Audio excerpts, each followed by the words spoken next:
Welcome back to Just Chattin'. And I've got something a little different for you today. We are going to start off by taking a look at what's been in the news, and we are going to follow up with some comments from past videos.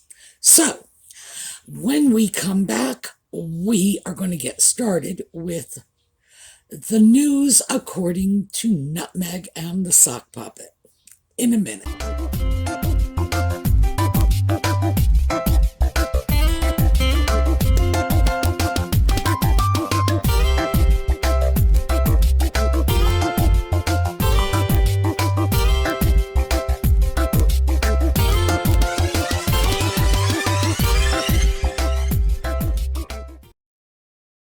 So someone recently said to me, in fact, it was another YouTube content creator, someone with a YouTube channel, said, the thing I really hate about Mega Nuts and Hairball is that whether I want to be dragged in to their sordid little lives or not, I get dragged in. I can't log on to the internet. I can't walk down a supermarket checkout aisle without having their petty little dramas thrust upon me, smearing my nose in whatever they think is newsworthy. Well, the last week has certainly been very illustrative of that, because nothing of interest was going on, but there were still plenty of stories. So let's take a look at some of these. For starters, the Jubilee. Will they be going or won't they be going? Does anybody care? Well, yes. Okay, quick and easy answer to that is yes. Of course. There are a great many people in the UK who are saying to themselves, oh, please, I don't want them here. Harry has already said publicly that California is his home. Let him stay there. And, there is that other percentage that is just saying, in the time-honored British tradition, will no one rid me of this turbulent prince? The fact is, the only people who really seem to care are the people who don't want them to be there. So, newsworthy? No. But still, the newspapers have been peppered with this. Howie Mandel. This one is actually entertaining. Now, Howie Mandel is entertaining anyway. He's a very funny guy. He was on Deal or No Deal along with Nutmeg. Now, Howie hosted the show, and Nutmeg appeared on, I believe it was 4 episodes. I'm not really sure. Howie has come out saying, no, does not remember her. Meghan who? Never heard of her. He says still, to this day, even having her face plastered all over the newspapers for the last several years, it's still not ringing any bells for him. She was not even a blip on his radar. Now, interestingly enough, Ellen DeGeneres had said something similar when Nutmeg said she ran into Ellen at a pet shelter, and Ellen said, adopt a dog. And that's why Nutmeg adopted her dog. I believe, by the way, this was the dog she subsequently gave away because it was allegedly too old to fly, which of course was not true. And then later the story changed to it didn't like Harry. Regardless, I believe this was the dog she gave away. Now, the problem with that story is it's only from Nutmeg. There's no other documentation of this alleged meeting between Nutmeg and Ellen DeGeneres. Ellen says if it happened, she doesn't remember it. And with nothing but Nutmeg's word, I'm just going to refer everybody to Piers Morgan. And we all know he says she could read the weather report and he still wouldn't believe her. So who knows if it even happened or if it was just something she said many years ago to prove that she was hanging around with the rich and famous. Nevertheless, Howie did put a chuckle on my face because, yeah, doesn't even remember her now. And he will not bite the bullet and say, oh, yeah, I do kind of sort of remember her. No, never heard of her. Let's see. Thomas Markle's YouTube channel. It's also been in the news. It's only been on YouTube for like a couple of months. I'm surprised it took them this long to figure out Thomas Markle had a YouTube channel. And they all seem rather surprised. And why is he with the photographer? And now a lot of people have a lot of questions about that. This is something that has rattled many cages. And if that's something you're interested in, we can talk about that at a later date. Let me know in the comments because, as I say, it is something that people are curious about. I have to admit, I thought it was very unlikely too. But newsworthy, oh, you got to have a strange idea of newsworthy for this one. Next up, Nutmeg wore shorts to a polo match. I swear to you, that was the headline. You got to have a really slow news day for that one. Yes, she wore shorts to a polo match, not just once, but twice. I don't even know what to say about this, except how did we ever become so hard up for newsworthy events that this is considered worth reporting on? Good Lord. Another one that was really startling was pictures of Nutmeg and Harry kissing. That might just be, uninteresting. But the headlines for that one were a rare PDA. For those of you not familiar, PDA is short for public display of affection. And it's like what? Like they've never kissed in public before. It's rare for them to see Nutmeg all over him like a cheap suit. They have missed the claw of doom. They have somehow not seen her hand on his shoulder, pushing him when she wants him to go somewhere, dragging him when she wants him to be with her.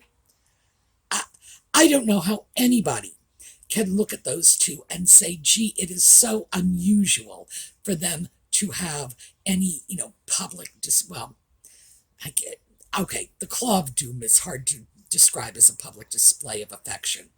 It's public display of something, but I don't think affection even comes close.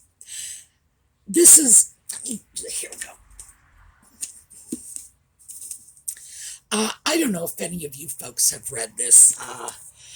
It's been out for a while. Lady Colin Campbell's book. And, by the way, for those of you who've somehow gotten the impression that I don't read Lady C, I like gossip just as much as the next person.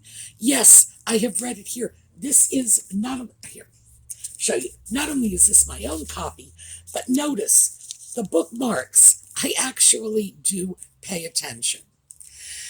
Lady C claims that the public displays of affection between Nutmeg and the ginger sock puppet were so bad when they were dating that people stopped inviting them out, to dinner parties and whatnot, because they were embarrassing people. People are not comfortable, especially under circumstances where public displays of affection are not usually seen. So let me give you an example of where they are. If you go to a military airport where people are shipping out, PDAs are as common as dirt, and they are to be expected. This is what you're going to see when you go there. You go to the airport where service personnel are coming home to their families. Again, PDAs left, right, and center. You go to a wedding, you are going to see this. But you go to a dinner party at a British country house, and keep in mind, the Brits are not exactly famous for their open displays to begin with. And when you see two people crawling all over each other, yeah, it's embarrassing. It puts people off. They don't want to deal with it. And I don't blame them because, quite frankly, my attitude is, if you can't get a room, find a car, use the back seat. And that was a big thing in my generation. I know, giving away my age. At least it wasn't a Conestoga wagon, thank you. The fact is, it's something that makes people feel very uncomfortable and awkward. The fact that Nutmeg and Ginger are middle-aged people. They are no longer young. They are middle-aged married people.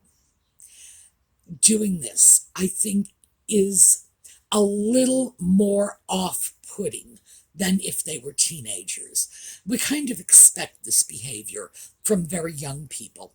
We do not expect this behavior from people in their 40s, as Nutmeg is, or late 30s, as the sock puppet is. We expect at that point they have the sense to take it home. We know they've got a bedroom somewhere. In their case, they've got like 9 of them. It's unnecessary, and it's almost an act of aggression toward the people around you. If you know people are uncomfortable when they're in the presence of public displays of affection, and you do this, in effect, what you are saying is, what I wish to do, the way I wish to express myself, is more important to me than my concern for your emotional comfort. Big surprise. Nevertheless, newsworthy, hitting the front pages. Rare, not hardly. Let's see. Oh, yes. The polo match and the trophy. Well, the polo match, Harry and his little polo people get a trophy. They're hoisting the trophy. But of course, for some reason that I fail to fathom, Nutmeg is on stage with them. Apparently none of the other wives are. At least I didn't see any of the other wives of these polo players on the stage, but Nutmeg is there. Presumably because, hey, it's all about her anyway. And they're trying to hoist the trophy, which they really can't do because she's in the middle of the picture getting squished. The words that I saw most closely associated with this bizarre episode is cringeworthy, and it is. I, however, do not find the trophy bit quite as cringeworthy as the fact that she was on the stage in the first place. Why is it that the sock puppet cannot have a few seconds in the limelight without her? Why is it that this polo team couldn't enjoy their accomplishment without her in the middle? Why would anyone think it would be appropriate or necessary that she be there? If she had been there with a group of other wives, well, maybe it's the custom. I don't know. Maybe these people invite their wives. Who knows? I do not follow polo. But I can certainly say that as the only wife there, and given how, again, cringeworthy that photo was when they're trying to hold up the trophy and she just won't get out of the way, I really seriously have to wonder about this. I consider the cringeworthy part to be the fact that she was up there in the first place. Why, oh why, does absolutely everything have to revolve around her?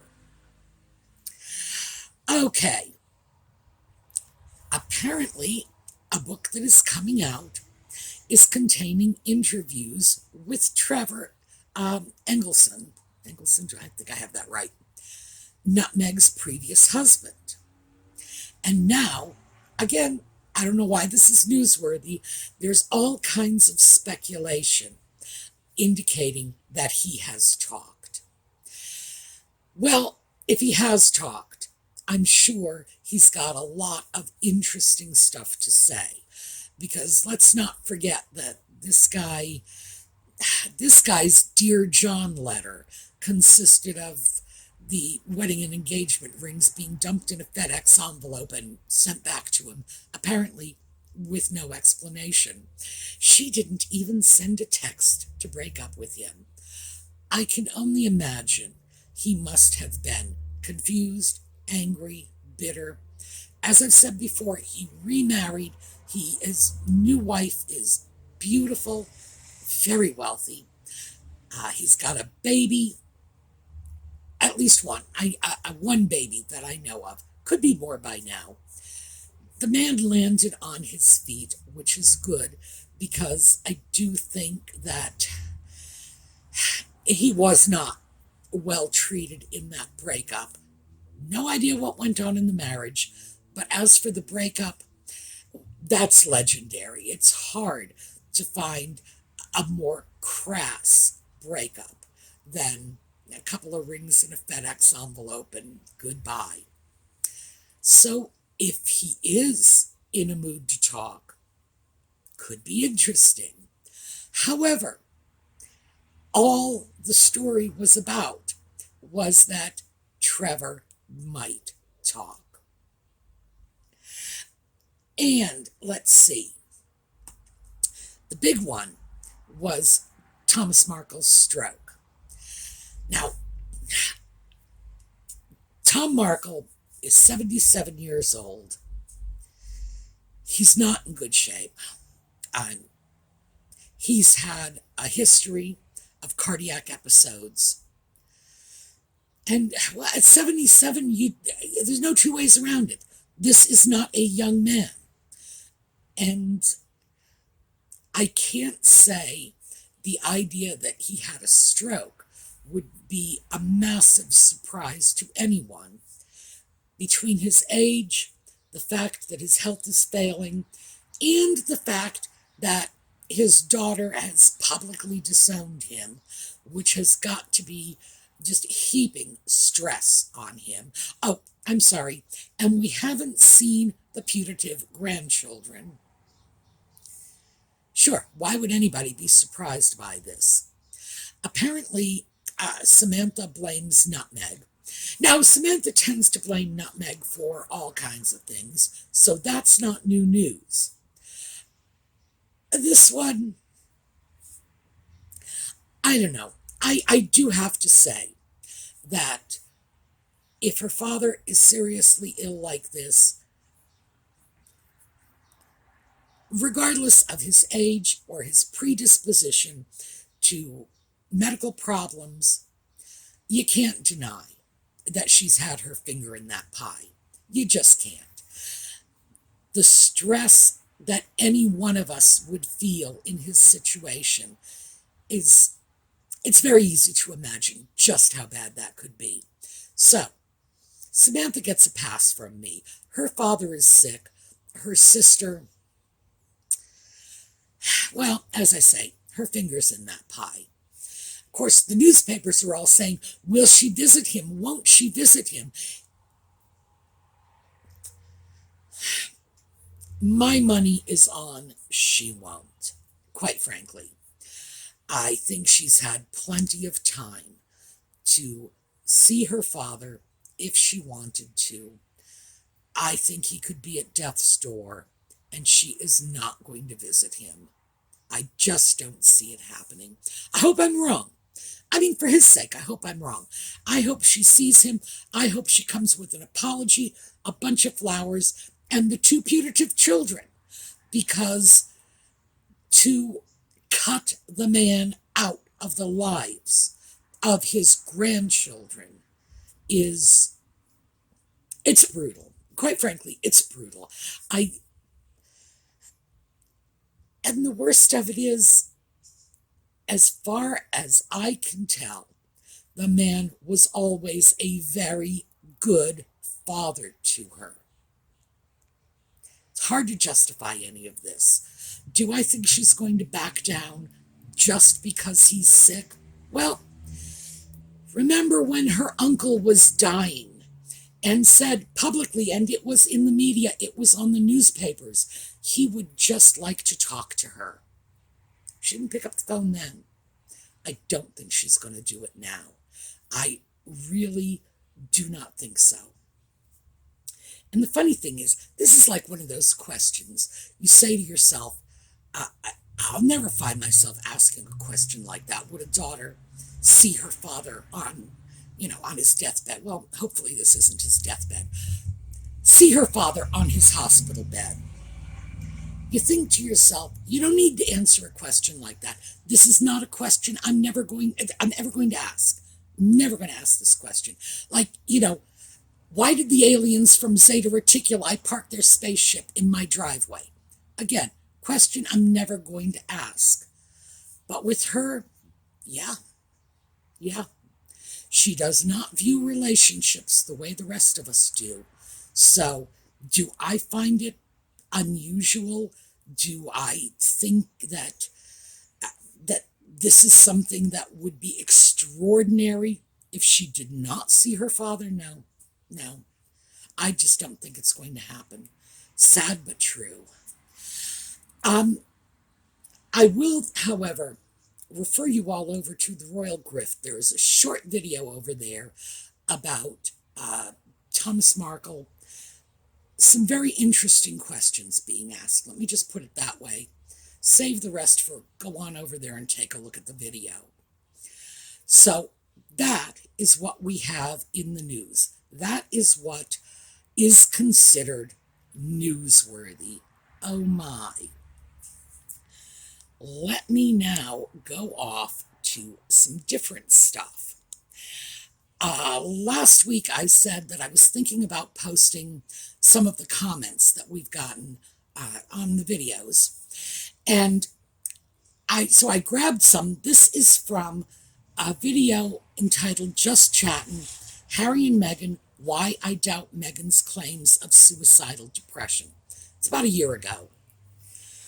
This one is not a comical comment. It's one I want to follow up on. This was sent in by Edwin Swift.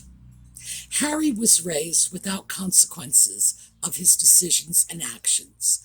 Because of his entitlement, Harry does not understand or accept the importance of being a spare.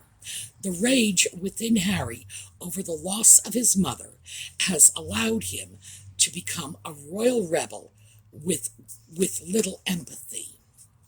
So, the thing I found interesting about that is the importance of being a spare. And that's something that I think is really, really overlooked when we start talking about Harry and where his life went to hell in a handbasket.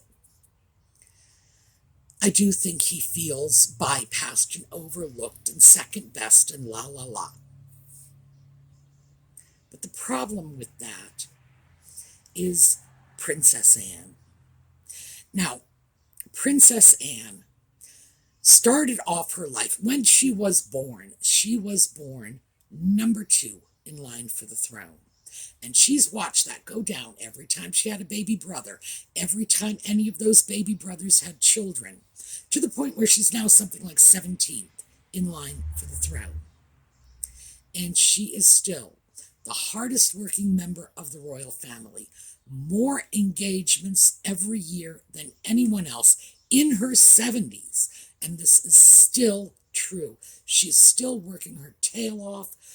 Her mother is getting older, and Anne is right there to pick up the slack. And Anne has always been there to pick up the slack. But for those of you in the UK, you already know this. For those of you in the US, you might not realize this. Anne was an Olympic athlete. which means she has been able to be that spare, but also have a life of her own, have an identity of her own, follow her own dreams, live her own fantasies. She was able to pursue an Olympic career as a horsewoman. The fact is, if you do it right, you can have it all. You can be the hardest working member of the royal family, be on the British Olympic equestrian team. You can have 2 husbands, 2 children, etc. She's got grandchildren now. It's not impossible. She did it. Oh, and for those of you in the UK, I would love it if your parliament would just throw out a referendum and allow people to choose who gets to be king next, because I'm choosing Anne. I won't be able to vote, so I'll just ask you, please cast your ballots for me.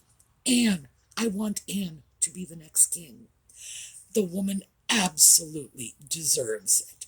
So the fact is, Harry has a template that, and how good does it get? And he is actually seeing the very, very best of spares. Now, Edward is also doing an excellent job, to be sure, but Anne's been doing this job for 50 years. Harry never had to walk away to find a place for himself. It wasn't necessary.